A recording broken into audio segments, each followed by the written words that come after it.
అందరికీ నమస్కారం. Welcome to ఇట్లు మీ గీతిక హరివిలు. ఎలా ఉన్నారు? అందరు బాగున్నారా? సో గీతిక ఏంటి వాళ్ళ సెక్షన్స్ అంటే, మన గుంటూరు బార్ కౌన్సిల్లో రేపు ఎలక్షన్స్ జరగబోతున్నాయి అన్నమాట. ప్రెసిడెంట్గా, జనరల్ సెక్రటరీగా, ట్రెజరర్గా, ఉమెన్ ఎగ్జిక్యూటివ్, ఇలాగ చాలా చాలా కేటగిరీస్కి ఎలక్షన్స్ జరగబోతున్నాయి. సో ఆ హడావిడి ఆల్రెడీ మా ఛానల్లో నిన్న పోస్ట్ చేసామన్నమాట. ఎవరైతే కంటెస్టెంట్స్ ఎవరైతే ఉన్నారో అండ్ వాళ్ళ బ్యాలెట్ నెంబర్స్తో సహా పోస్ట్ చేసాము. ఒకసారి TV20కి వెళ్ళి ఆ న్యూస్ ఒకసారి చెక్ చేసేసేయండి. అండ్ ఇవాళ మీ ముందుకు నేను ఎందుకు వచ్చేసాను అంటే, ఏమండి, నాకు ఎప్పుడూ తెలియని విషయం ఏంటంటే, ఆడదానికి స్వతంత్రం అంటే ఏంటి?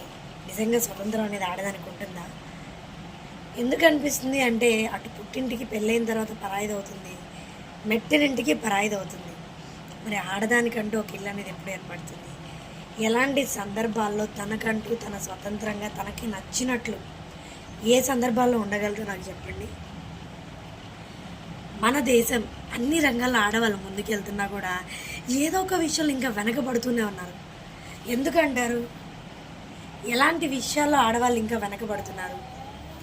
మీకు కనుక తెలిసినట్లయితే కామెంట్ సెక్షన్లో కామెంట్ చేసేయండి, మనం మాట్లాడేసుకుందాం.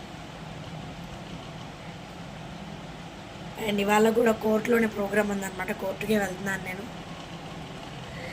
అండ్ నిన్నైతే నేను ఒక లేడీ లాయర్ని కలిశాను అనమాట. తన టెక్స్చర్ అంతా ఏమంటారు, మెయిల్ టెక్స్చర్లో హెయిర్ కటింగ్, షర్ట్ ప్యాంట్ ఒక ఇన్స్పిరేషన్ లాగా అనిపించారు నాకు. నిజంగా అలాంటి ఆడవాళ్ళని చూస్తే నాకు చాలా గౌరవం అండి. సమాజం చాలా హేళనగా చూస్తుంది, కానీ ఆడవాళ్ళని అలా చూస్తే నాకు చాలా ఇదిగా ఉంటుంది.